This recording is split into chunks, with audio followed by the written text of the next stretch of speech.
ચલો મિત્રો, હું નૂતન વિદ્યાપીઠમાંથી ફરીથી શૈલેષભાઈ જાની તમારી સામે હિન્દી વિષય લઈ અને આવ્યો છું. એમાં ધોરણ 9ની અંદર આપણે આગળનું પ્રકરણ જે हिंदीનું લેવાનું છે, कर्ण का जीवन दर्शन. तो उसको लेके फिर आगे रामधारी सिंह दिनकर का पहले परिचय हम लेंगे. सबसे पहले जन्म ईस्वी सन 1908 और निधन ईस्वी सन 1974. हिंदी के सुप्रसिद्ध कवि रामधारी सिंह दिनकर का जन्म बिहार के मुंगेर जिले के सिमरिया नामक गांव के एक किसान परिवार में हुआ था. उन्होंने प्रारंभिक शिक्षा मुंगेर तथा उच्च शिक्षा पटना में प्राप्त की. पटना विश्वविद्यालय से स्नातक की उपाधि प्राप्त करके कुछ समय तक अध्यापन कार्य किया. दिनकर जी सीतामढ़ी में सब रजिस्ट्रार और मुजफ्फरपुर कॉलेज में हिंदी विभाग के अध्यक्ष रहे. वे भागलपुर विश्वविद्यालय के उपकुलपति और भारत सरकार की हिंदी सलाहकार समिति के अध्यक्ष भी रहे हैं. दिनकर जी की सबसे बड़ी विशेषता है अपने देश और युग के प्रति जागरूकता. कवि ने तत्कालीन घटनाओं विषमताओं का खुलकर चित्रण किया है. उनकी वाणी में शक्ति है, ओज है. उनकी कविता में शोषित और पीड़ित वर्ग की व्यथा और उसमें मुक्ति का संघर्ष है. ओज मतलब तेजस्विता, ओज का मतलब तेज जो होता है वही. उर्वशी, रश्मिरथी, रेणुका, हुंकार, रसवंदी, कुरुक्षेत्र उनकी काव्य कृतियाँ. उर्वशी के लिए उन्हें सन 1972 का ज्ञानपीठ पुरस्कार मिला था. संस्कृति के 4 अध्याय उनका चिंतन ग्रंथ है, जिसे साहित्य अकादमी पुरस्कार से सम्मानित किया गया. अर्धनारीश्वर, मिट्टी की ओर आदि उनकी गद्य रचनाएं हैं. उनका कृतित्व गुणवत्ता और परिमाण दोनों दृष्टि से विपुल है. विपुल यानी बहुत ज़्यादा मात्रा में है. प्रस्तुत खंड काव्यांश में रश्मिरथी महारथी कर्ण के करुण किंतु भव्य जीवन की मीमांसा करने वाला खंड काव्य है. सारे अन्यायों को सहकर कर्ण जन्मजात महानता पर पुरुषार्थजन्य महानता की विजय चाहता है. अंत में जब पांडव श्रेष्ठ के रूप में सब कुछ प्राप्त करने का प्रलोभन सामने आता है, तब भी हम अविचलित रहता है और जिसने आज तक साथ दिया उस मित्र को किसी भी मोल पर छोड़ना नहीं चाहता. कृष्ण कर्ण को पांडवों के पक्ष में ले जाने के लिए उससे मिलते हैं. उस कथा प्रसंग से प्रस्तुत काव्यांश लिया गया है. महाभारत में एक ऐसा पात्र है जो द्विधाओं से घिरा हुआ है, मतलब संघर्ष उसका जीवन मंत्र बन गया है. एक ऐसा पात्र है जो सत्य भी नहीं कह सकते, असत्य भी नहीं कह सकते, उच्चता विषय प्राप्त भी नहीं कह सकते या नीचता प्राप्त भी नहीं कह सकते, बहुत अच्छा है बहुत बुरा नहीं कह सकते. ऐसा है उसका जीवन चरित्र कि एक समाज से बिछुड़ते हुए जब कोई ऐसा एहसास करता है, बस ऐसा एहसास करने के पास. कुंता जी जब उसकी शादी नहीं हुई थी तब उसको एक लड़का हुआ, वही है कर्ण. और समाज की जो भयावहता मतलब उसका जो डर है उसके कारण उसने पानी में उसे छोड़ दिया. वह बच्चा एक ऐसे परिश्रमी व्यक्ति को मिला, मतलब एक दास है, तो दास को मिला, दास पुत्र की तरह उसने जीवन व्यतीत किया. उसके मित्र भी कौन हुए देखो, दुर्योधन आदि उनके मित्र हुए, उन्हीं के साथ खेला बड़ा हुआ.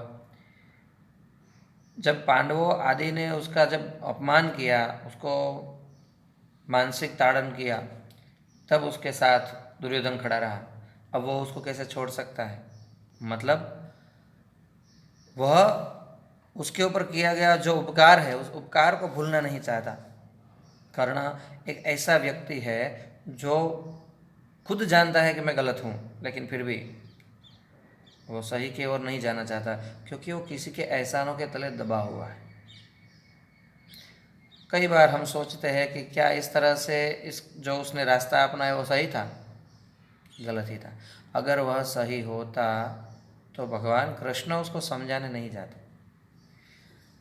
भगवान ने ऐसा नहीं कहा कि उसको मित्रता की ओर नहीं रहना चाहिए, मतलब उसको ऐसा समझाया कि मित्रता से के भी कहीं कोई ऊपर है तो वह है धर्म।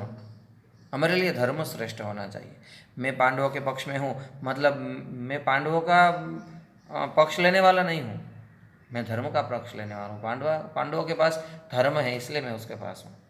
कर्णों को यही समझाया, तुम बड़े हो, सबसे बड़े, अगर जीत जाएंगे तो राज्य तुम्हें मिलेगा, हस्तिनापुर राज्य तुम्हारा होगा, और हार जाएंगे तो स्वर्ग की प्राप्ति तो निश्चित है।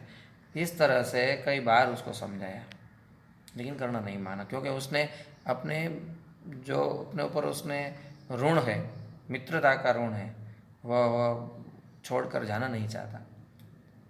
तो उसी के लिए जो पंक्ति यहाँ रामधारी से दिनकर ने बहुत अच्छी तरह से दिखाई है और निभाई है, उसी को हम देखते हैं। वैभव विलास की चाह नहीं अपनी कोई परवाह नहीं, बस यही चाहता हूँ केवल दान की देव सरिता निर्मल। कर्ण क्या कहता है, वैभव विलास की हमें चाह नहीं है, मुझे अपनी भी कोई परवाह नहीं है। अगर परवाह होती तो वो तो चला जाता ना पांडवों की ओर, वह खुद एक शक्तिशाली योद्धा था। बस यही चाहता हूँ केवल दान की देव सरिता निर्मल। वह दान करना चाहता है, इसलिए उसका नाम भी एक महारथी महादानी कर्ण है, दानेश्वरी कर्ण, ऐसा भी हम कहते हैं। तो वह दान देने में बहुत कुशल है। उसको दूसरों के लिए दान देने से जो सुख मिलता है दूसरों को, उससे वह सुखी होता है, मतलब उसको वो पसंद है। इसीलिए कहता है कि यह दान की सरिता, मतलब दान रूपी सरिता जो नदी बहती है वो बहती ही रहे मेरे जीवन से, ऐसा कहते हैं। करतल से जरती रहे सदा, निर्धन को भरती रहे सदा। एक करतल मतलब हाथ, मेरे हाथ से हमेशा दान की सरिता जो बहती रहती है। निर्धन को भरती रहे, जो निर्धन है, जिसके पास धन नहीं है, उसको धन मिलता रहे। वो हमेशा देना चाहता है, किसी को मतलब निराश नहीं करना चाहता। तुच्छ है राज्य क्या है केशव, पाता क्या नर कर प्राप्त विभव। वह कृष्ण को समझाता है कि राज्य क्या है, तुच्छ है, राज्य भी मेरे लिए कोई मायने नहीं रखता। पाता क्या नर कर प्राप्त विभव, अगर वैभव विलास हम प्राप्त कर भी लें, वो प्राप्त करने से हमको मिलता क्या है? अंत में तो सभी यहाँ पे रहना है, हम तो चले जाएंगे ऐसे ही। चिंता प्रभुत अत्यल्पहास, कुछ चाक्यचित्य कुछ क्षण विलास, मतलब ये थोड़ी देर के लिए चकाचौंध करने वाली है। संपत्ति क्या है, हमको चकाचौंध कर देती है, आश्चर्यचकित कर देती है, आकर्षित करती है, बाद में तो दुखी देती है। चिंता प्रभुत अत्यल्पहास, ये हम एक तरह से हम अपना ही उपहास करते हैं पैसों के पीछे दौड़कर।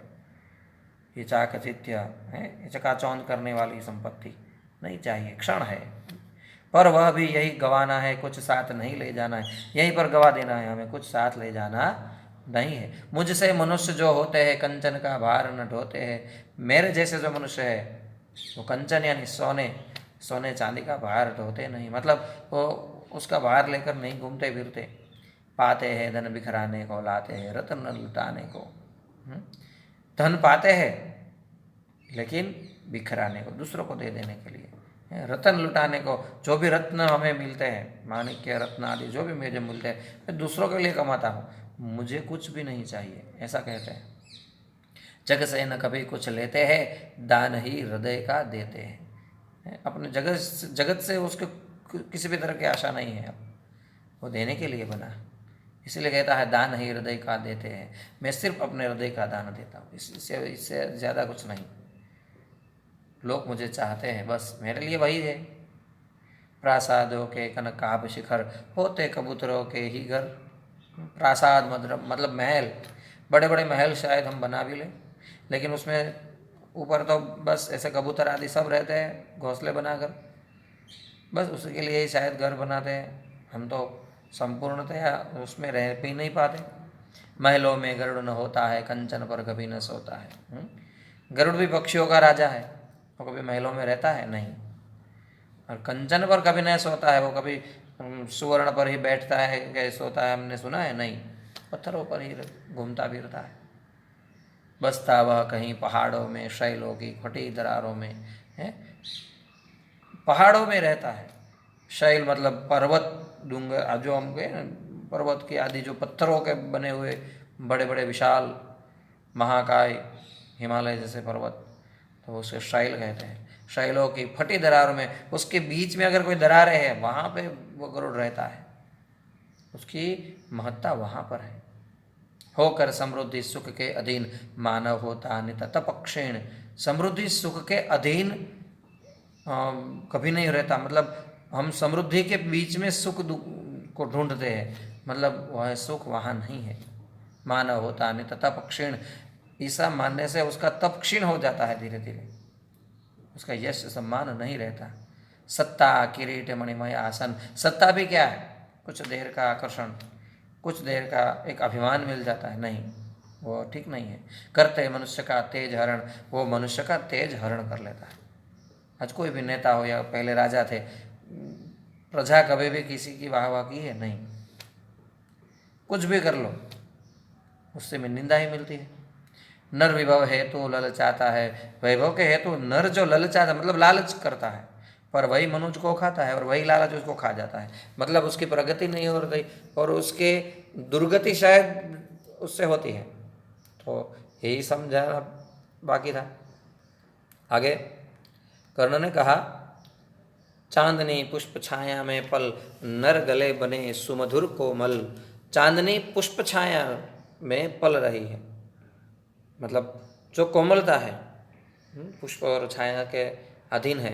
नर गले बने सुमधुर कोमल है, जो कोमलता से भरे पड़े है, मतलब जो कोमलता है उसको इस तरह से रखना चाहिए, मतलब उसकी कदर करनी चाहिए। पर अमृत क्लेश का पिए बिना, आतप अंधड़ में जिए बिना। वो कोमलता किसे कहते हैं, जो सुख मिलता है, त्याग में भी सुख है। बहुत बार कभी कहीं भी पढ़ा होगा आपने भी, को त्याग में सुख है, तो यही तो कहते हैं अमृत क्लेश क्लेश का पिए बिना। अमृत पीना है, क्लेश रूपी अमृत पीना है, मतलब जिसने संघर्ष नहीं किया है उसको सुख नहीं मिलता। मतलब सुख क्या है वो तो पता ही नहीं है उसको। जिसने दुख को जाना है वही सुख को जान सकता है। वह पुरुष नहीं कहला सकता, विघ्नों को नहीं हिला सकता। और जो संघर्ष नहीं कर सकता वो पुरुष ही नहीं है। ऐसा क्या, विघ्नों को नहीं हिला सकता, वो कभी विघ्न आने पर उसका सामना नहीं कर सकता। उठते जो झंझावातों में, पीते जो वारी प्रपातों में। जो झंझावात मतलब वायु का एक ऐसा वेग, ताड़न हो रहा हो, वायु का इतना वेग हो कि सब कुछ उड़ जाए। तो ऐसे झंझावात में भी उड़ने की एक ताकत होनी चाहिए। कोई कुछ पक्षी ऐसे होते हैं जो वायु के सामने, पवन के सामने उड़ने की चेष्टा रखते हैं। पीते जो वारी प्रपातों में, बड़े बड़े प्रपात धोध गिर रहे होते हैं, वहीं से पानी पीने की आशा भी कुछ रखते हैं। सारा आकाश अयन जिनका, विषधर भुजंग भोजन जिनका है। गरुड़ कैसा है, उसका भोजन ही विषधर है, जो सांप आदि को खा लेते हैं। तो उसका आकाश सारा एक माइल से ज़्यादा महत्व रखता है। वे ही फणिबंध छुड़ाते हैं, धरती का हृदय छुड़ाते हैं। और ऐसे ही जो जी के दिखलाते हैं, एक गरुड़ की भांति, एक राजा के भांति, बिना किसी साधन के, तो वही तो सुख अच्छा पाते हैं। मतलब उसका संघर्ष काम भी आता है। मैं गरुड़ कृष्ण, मैं पक्षीराज, सिर पर न चाहिए मुझे ताज।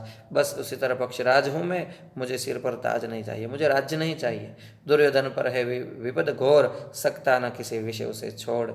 दुर्योधन पर आज विकट की परिस्थिति है, जब मुझ पर विकट की परिस्थिति थी तब उसने मुझे साथ दिया था, और अब आज उस पर विकट की परिस्थिति है तो आज मैं छोड़ दूँ क्या उसे। तो ये भी मानवता तो नहीं है। रण खेत पाटना है मुझको, अहिपाश काटना है मुझको।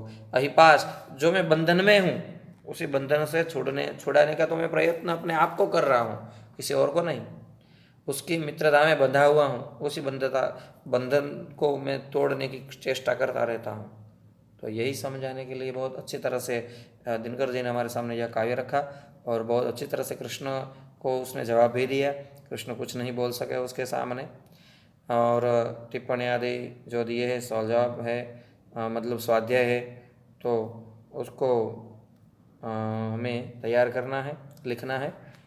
कुछ अगर शायद ना भी आए तो बाकी रख कर, या जब आप आए तो मुझे कहना, मैं आपको लिखवा दूंगा। यहाँ तक रखते हैं, फिर और प्रकरण लेकर फिर हाजिर मैं हो जाऊंगा।